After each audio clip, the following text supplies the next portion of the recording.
کیا آپ کا حق اس اللہ پہ اتنا ہی نہیں ہے جتنا شیخ اجمیر کا یا سید حجویر کا ہے؟ میں یہ سوال اس لیے کر رہا ہوں کہ کیا آپ کے دلوں میں خدا کی آرزو، اس کی لگن اسی زور شور سے جاری نہیں ہوتی؟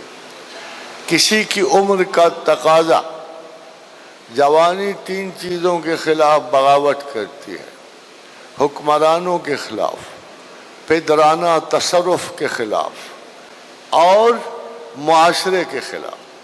کیا ان تمام معاشروں کا نچوڑ یہ نہیں ہے کہ اٹھتے ہی نوجوان جو ہیں ان تینوں چیزوں سے گزر کر کسی بزرگ کو برتر ہستی کی طرف رجوع کریں؟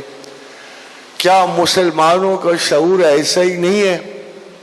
پھر وہ کیا چیز ہے جو ہم کو بے صبر کرتی ہے؟ کیا پروردگار عالم نے تخصیص نہیں کی انسانوں کی؟ اور کیا اس میں کوئی ایسی تخصیص کی کہ یہ انسان مجھ تک نہیں پہنچ سکتا اور یہ مجھ تک پہنچ سکتا ہے؟ کیا خدا نے قرآن حکیم میں کوئی ایسی بات کی ہے؟ کیا ایک پورے معاشرے میں کوئی ایسا تھا جو رضی اللہ تعالی عنہ کا حقدار نہیں تھا؟ جب استاد بڑا ہوتا ہے وہ ایک قوم کو پوری کو مرتب کر لیتا ہے، ایک پوری قوم کو اپنے انداز میں ڈھال لیتا ہے، ایک پوری قوم کو خدا کے رنگ میں ڈال دیتا ہے۔ صبغت اللہ ہے، ومن احسن من اللہ صبغۃ ونحن لہ عابدون۔ کیا عبادتوں کا مقصد وہی ہے جو آپ جانتے ہو؟ کیا عبادت کرنے والا کوئی ایک شخص بھی ہے جو خدا کی شناسائی اور قربت سے محروم رہ سکتا ہے؟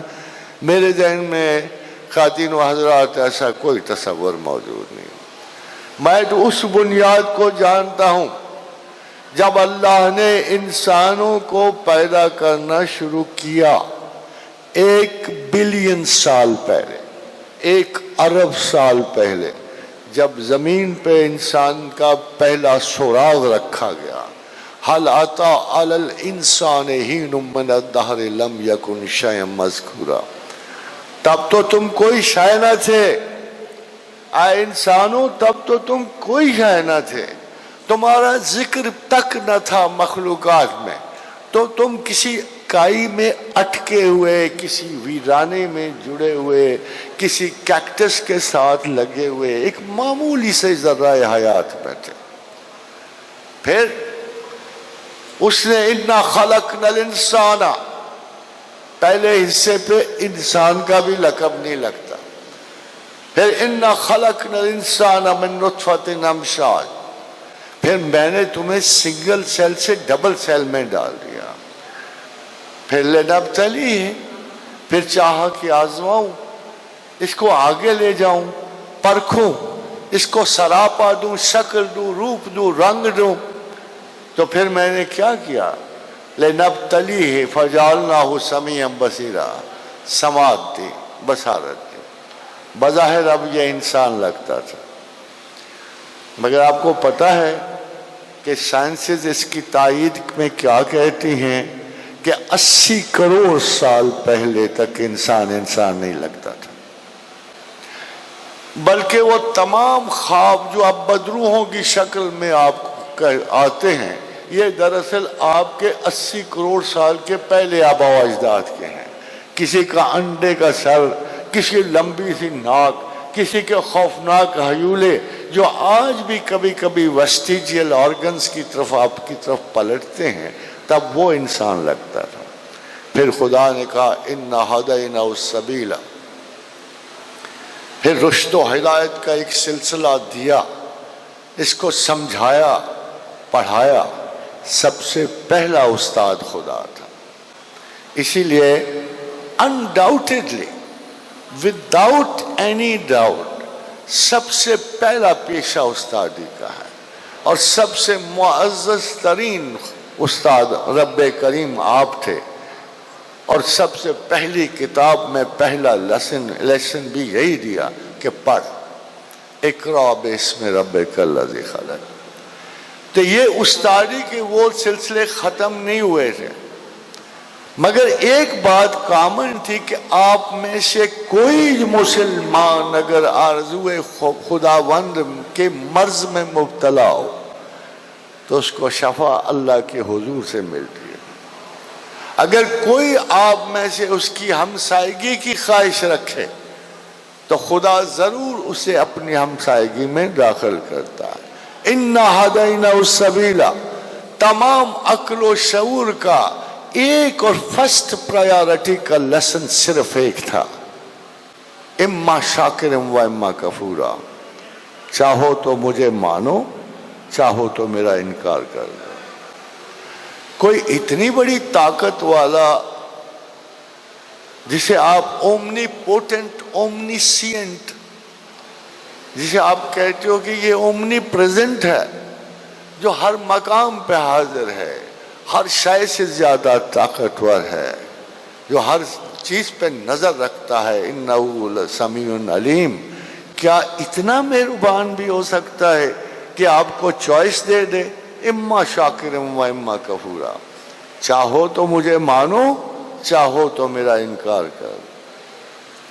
پھر دیکھو رزق کا معاملہ آیا، طالب علموں کے بارے میں انکار کرنے والوں کو تو کہتا ہے اگر ایک مصلحت حائل نہ ہوتی تو میرے اہل کفر کے در و دیوار چاندی بلکہ سونے کے کر دیتا۔ مجھے ڈر یہ تھا کہ مسلمان سڑ سڑ کے کافر نہ ہو جائے، ہے نا؟ اصل مقصد تو یہ تھا کہ میں تو چاہتا ہوں کہ اہل کفر زندگی پر عیش و آرام سے رہے، کیونکہ ان کی زندگی میں باقی کچھ نہیں، انہوں نے اور کچھ حاصل نہیں کرنا۔ یہ صبر، یہ استقامت، یہ بوجھ صرف مسلمان پہ پڑے گا، اس کی زندگی اداس رہے گی، تا آ کے وہ یہ سبق سیکھ نہ لے کہ اما شاکرم و اما کفورا۔